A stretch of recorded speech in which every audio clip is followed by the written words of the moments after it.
1980년대 헝그리 정신이 지배하던 일본 복싱계.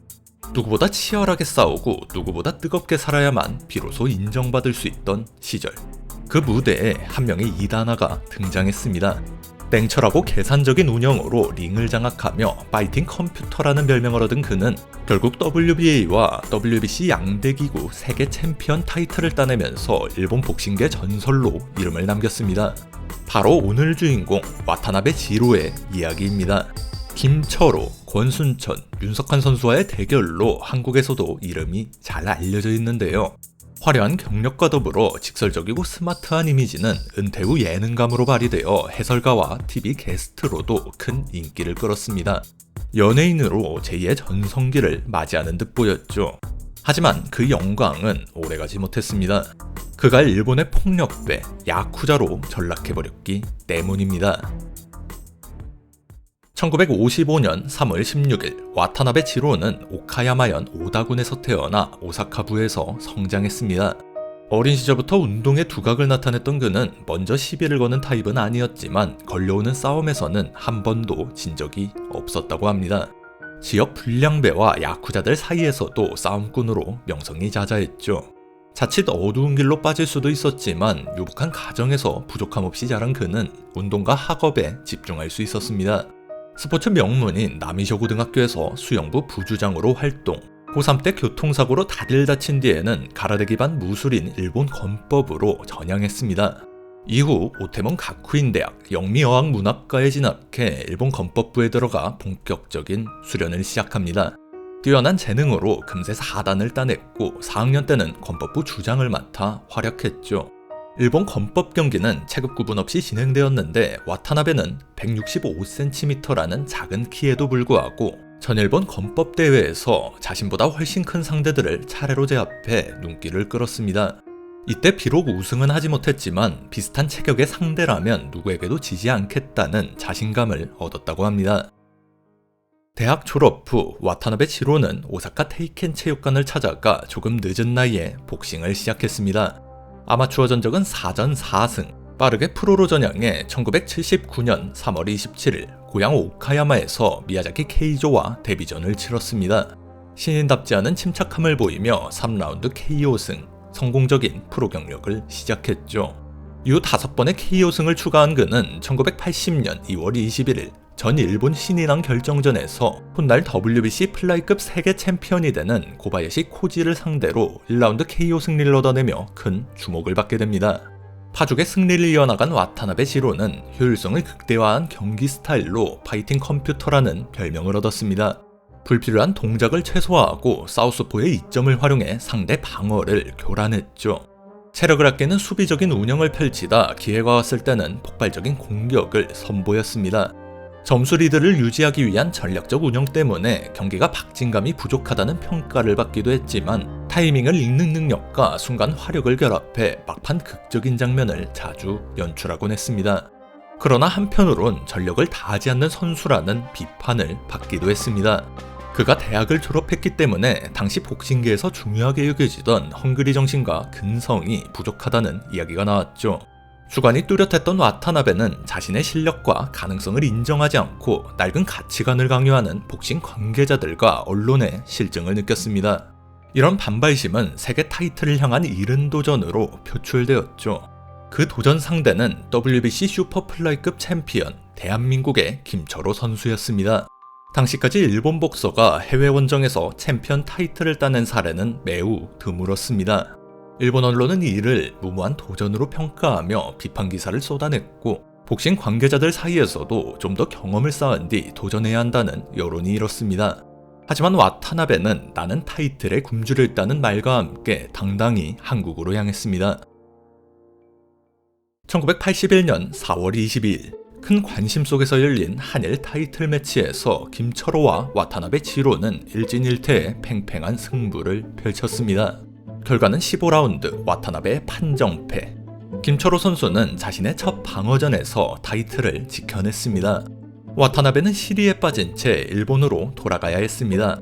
역시 대졸복선은 안 된다는 비아냥과 과감하고 멋있는 도전이었다는 격려가 함께 쏟아졌죠. 도전 실패 이후에도 그는 자신의 냉철하고 계산적인 복싱 스타일을 고수하며 더욱 발전시켜 나갔습니다.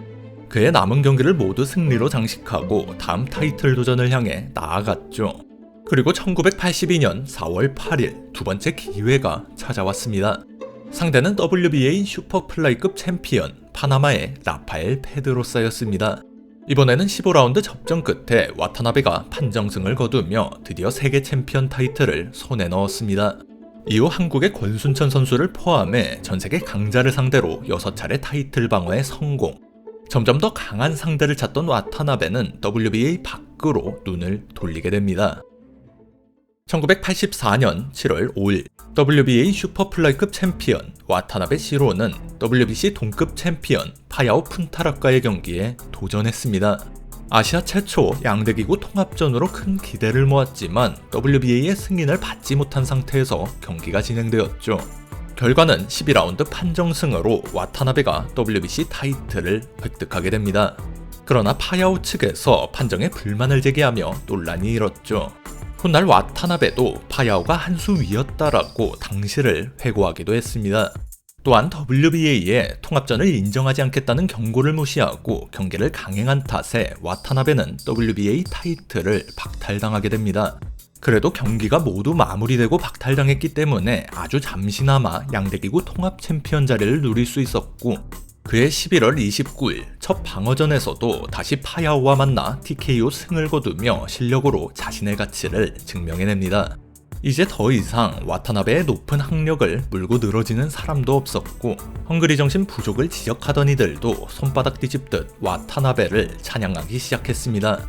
1985년 12월 13일 한국에서 열린 네 번째 방어전에서는 윤석환 선수를 상대로 6차례 다운을 빼앗고 5라운드 KO 승리를 거두며 해외 원정에서 타이틀을 방어한 최초의 일본 복서가 됩니다. 그러나 1986년 3월 30일 이타미시 스포츠센터에서 열린 다섯 번째 방어전에서 만만치 않은 기술 복서 멕시코의 힐베르토 로만을 만나게 됩니다. 경기는 전략가들 간 조용한 접전으로 이어졌고 점수 예측이 어려운 팽팽한 승부가 펼쳐졌습니다. 12라운드 끝 링 아나운서의 발표는 힐베르토 로만의 판정승. 이로써 와타나베는 챔피언 자리를 내주게 되었죠.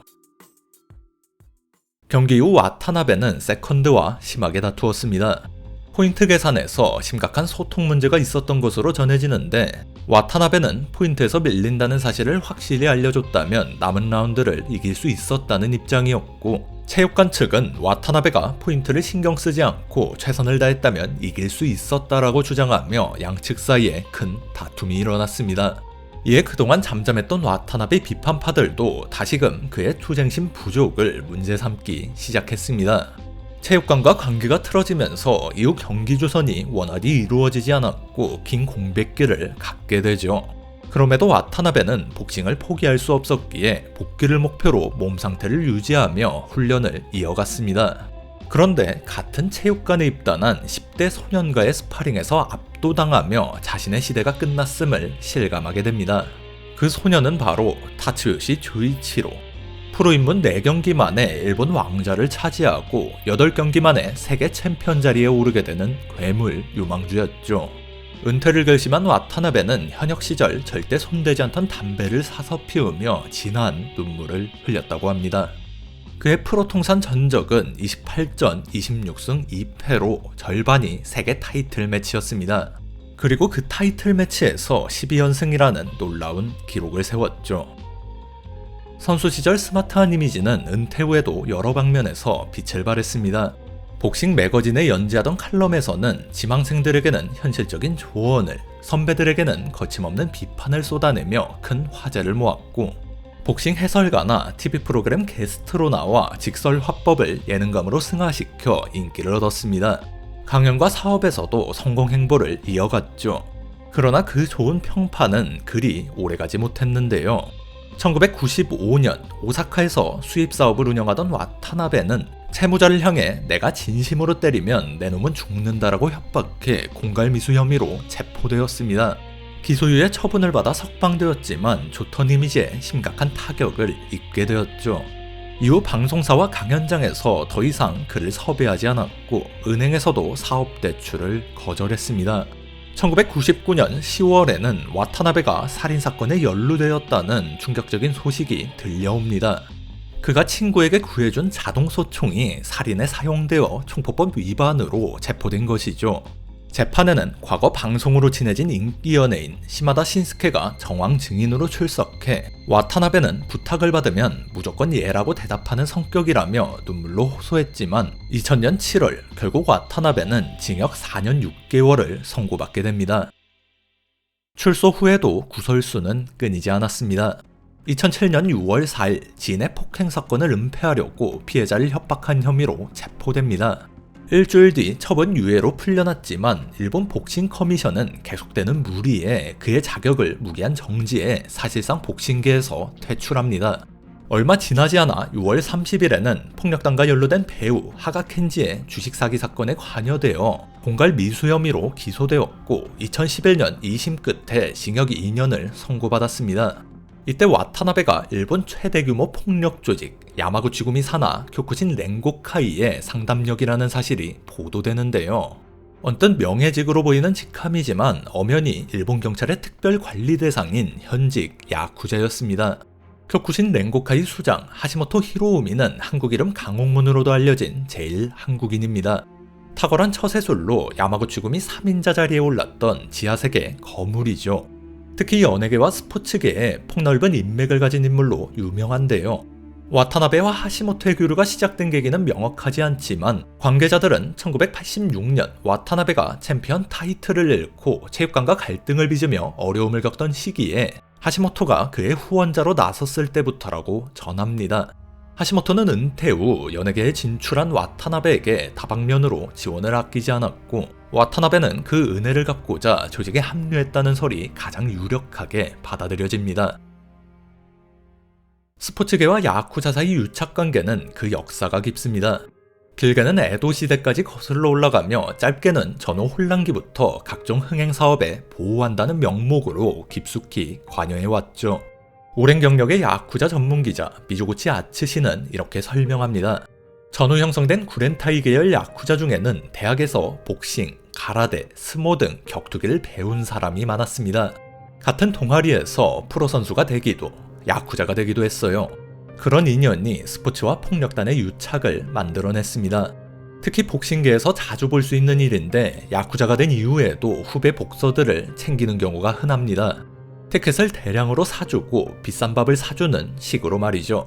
야쿠자들에게 은혜를 느끼는 복서들이 생기는 것도 자연스러운 일입니다. 여담이지만 같은 격투기 동아리 출신 중에는 경찰관이 되는 사람도 많습니다. 이러한 관계는 야쿠자 영화 아웃레이지에서 야쿠자와 형사가 복싱부 선후배라는 설정으로 반영되기도 했죠. 또 다른 야쿠자 전문기자 스즈키 토모이코는 이렇게 말합니다. 일부 폭력단은 병설 체육관을 운영합니다. 여기에 가끔 친분이 있는 프로복서가 방문해 강습을 진행하곤 하죠. 어쨌거나 저쨌거나 이 정도 복싱 전설이 야쿠자와 단순히 친분을 가진 것을 넘어 아예 야쿠자가 되어버린 사례는 매우 드문 일입니다. 팬들과 대중은 한때 복싱 영웅이었던 와타나베 지로의 몰락을 실망스러운 눈으로 바라볼 수밖에 없었죠. 앞서 언급했듯 일본 국민 연예인 시마다 신스케는 와타나베 지로와 깊은 친분을 가지고 있는데요. 2011년 시마다가 야쿠자와 지속 교류한 사실이 드러나 큰 비판을 받으며 연예계를 은퇴 선언하게 되는데 그 배후엔 역시 와타나베 지로가 있었습니다. 1998년 시마다가 우익단체와 심각한 문제를 겪고 있을 때 와타나베는 시마다에게 교쿠신 렌고카이 회장 하시모토 히로우미를 소개했습니다. 하시모토는 자신의 인맥을 활용해 시마다의 문제를 해결해 주었고 이를 계기로 시마다가 야쿠자와 교류하게 되었죠. 와타나베가 사기 및 협박 혐의로 체포되었을 당시 압수된 휴대폰에서 시마다 신스케와 하시모토 히로우미를 연결짓는 메일이 106통이나 발견되었습니다.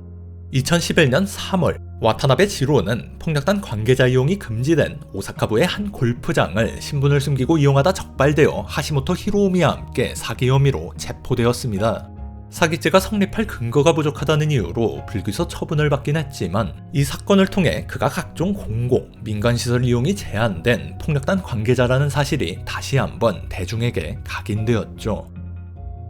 2019년 하시모토 히로오미가 야마구치구미 내부 권력 다툼에서 밀려나며 은퇴. 그의 조직인 쿄쿠신 렌고카이도 해산되었습니다. 그 이후로 와타나베 지로가 폭력단원으로 활동했다는 소식은 더 이상 들려오지 않는 상황입니다. 은인이라 여겼던 하시모토가 은퇴한 만큼 와타나베 또한 손을 씻었으리라 기대하는 팬이 많습니다. 현재 와타나베는 복싱 관련 행사에 가끔 얼굴을 비치거나 지인들의 유튜브 채널에 출연해 근황을 전하고 있습니다. 구설수는 줄어들었지만 지금까지 쌓인 불명예는 복싱 영웅 시절 불멸의 기록과 함께 평생 그의 이름을 따라다니겠죠.